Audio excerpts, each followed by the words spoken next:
What's going on YouTube? It's your boy CoinCoverage here, bringing you a new cryptocurrency video.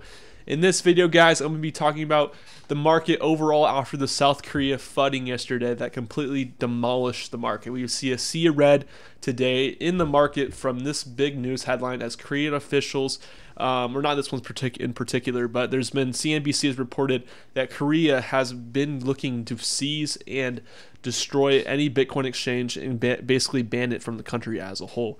Now, is it true? Will it really happen? Well, not exactly. It's not finalized according to CoinDesk.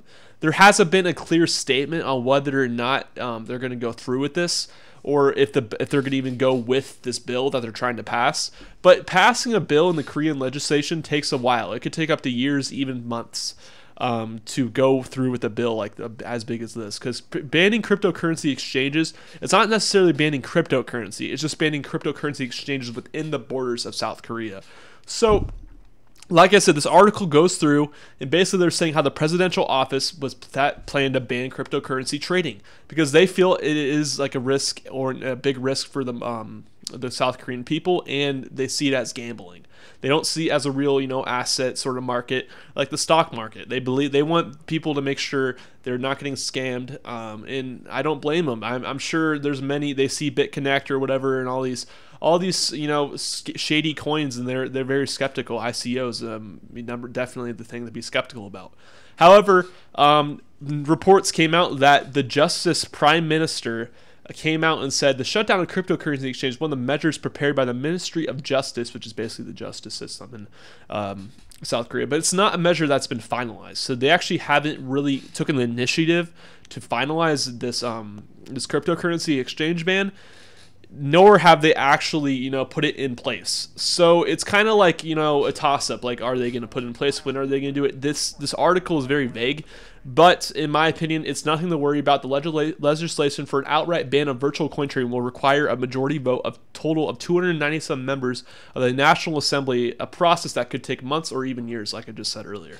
So, like I said, the fear of the clapdown from cryptocurrency in South Korea is still relevant, especially in the past coming days. As we see BitHum come in, basically was raided, and Coin1, not really raided, they just kind of came in, make sure they're complying with the KYC, which is Know Your Customer within Korea, and all they have to do to stay open is comply with Korea's rules, and they're willing to do it. So it's not a big deal. The Korean BitHum is not getting drawn away. It's not getting taken down. Same with Coin1, which are the two most popular Korean exchanges where most people buy their Bitcoin and other altcoins.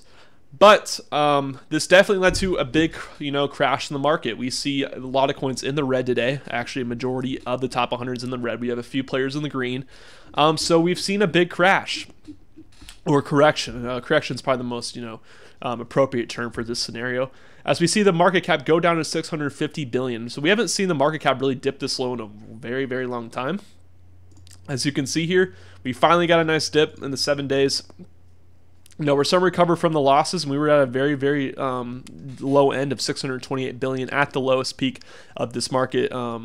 This market correction from the South Korean FUD. It kind of reminds me of the China FUD back in October or June, which was somewhere back here. I think it was right around here. This is when the Chinese FUD happened. We were looking, markets were looking very, very good, and the Chinese went out and banned ICOs, and ever since then, we had a quiet period, and then everything just kind of just took off since then, Bitcoin then alongside altcoins.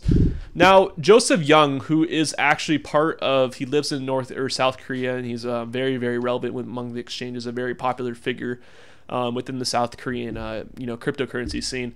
He said, "Don't panic. The South Korean government has been preparing a hashtag cryptocurrency exchange closure bill since December 13th to shut down any exchange that is non-compliant, which means doesn't go with the regulations that they have already in place. So the government already said it intends to regulate, foster the market, and so it kind of wants to foster it in. But at that same time, they want regulation put in place so people don't get scammed by ICOs or little stuff that the exchange can sneak in there." So what do I think? Like, what is the outcome of this? Obviously, we had a big crash, and that's because BitHum and Coin1 were, there was incidents of them, tax evasion, and people from the South Korean government went in and made sure they were complying with the rules that they set in place. And I mean, obviously these get a lot of volume. This has 1.2 billion volume, and BitHum with 4.4 billion volume on the 24-hour mark. So this is 24-hour volume. This is an all-time volume. So as you can see, they make up a lot of big portion, about, you know, a eighth or ninth of the total volume in the last 24 hours. So that's pretty big. And these are still relevantly down because people are scared to buy Bitcoin. And that's why the big sell-off pretty much happened. So will the markets continue to go down? We'll have to take a look at Bitcoin's price real quick right here. We see Bitcoin on the daily. Let's take a look at the daily first. We see Bitcoin actually, you know, sit below the 50-day, which I'm kind of surprised. It's not a good thing when Bitcoin goes below the 50-day, but we've seen time and time before it'll go below the 50-day, pop back up, and end, close above the 50-day. It would have to close below the 50-day, excuse me, for me to FUD about Bitcoin. Now, will it close above the 50-day? I have no clue. If it closes below, then we could easily, if it closes below for a couple days afterwards, that'd be like the, you know, the incident to worry about, because right now it is below the 50-day, but it's not, you know, well below it. We still don't have a closing for the price action, and we'll probably see it close later tonight. However, this isn't looking too good since we're, you know, about 1,000 away from the 50-day moving average to get above it. So if you guys don't know what the moving average is, basically it takes the last 50 days and averages the price out, so you can see an understanding in how the price has moved in the average wise. So 50-day average means the last 50 days, price put together, divided by 50, and that is where it should be essentially in the past 50 days in terms of the averaging. So we need to close above the 50-day. If not, if we don't get close above the 50-day today, then we'll have to wait a few days so we can get right above it. It'd be pretty hard because it is at 14K, so we're about 1,000 down right now. But if we do not get it close, you can maybe expect this to go to the 100-day. In the 100-day, I really don't think this could happen, but I mean, it possibly could. We don't know if this carries on for days, and maybe South Korea comes out tomorrow and says, oh yeah, we're going to go through with that bill. We're going to put even stricter regulations upon Bitcoin. Then it probably would drop down to here, about the 10,000 mark. But in my opinion, will I think that will happen? No, I do not think that'll happen. But if it did happen, it'll be a very, very bloody crypto market for the temporary next couple, I would say, days or so. But anyways, I don't think that'll happen. That's just, you know, the worst case scenario. Luckily, it's not too bad. But we need Bitcoin to go above the 50-day like it has in the past. We see it hit once, twice, 3, 4, 5 times, 6, 7 times. You know, and when it goes below the 50-day, it tends to just come back up within a week or so. So yeah, that's Bitcoin. We can also take a look at Icon, which is a South Korean cryptocurrency. Looking to connect South Korea, and as you can see, yes, it is down pretty extremely. If we look at the 15-minute chart from yesterday, I think I've showed you guys this in my stream yesterday, though, we can see that it dipped super hard. This is a great buying opportunity. Whoever bought down here, they basically bought at 5,800 Satoshi. So as you can see, it's already about 1,000 Satoshi up, and it rebounded back up instantly. This is the 15-minute chart, keep in mind. So yes, that was a huge rebound for ICX, and just shows you how exuberant people really are. It literally hit in the $6 USD valuation range, and right now it's probably sitting around $9, maybe a little under. So yeah, its holdings values pretty well. It's starting to go down a little bit once again, but we are seeing a rebound right back up.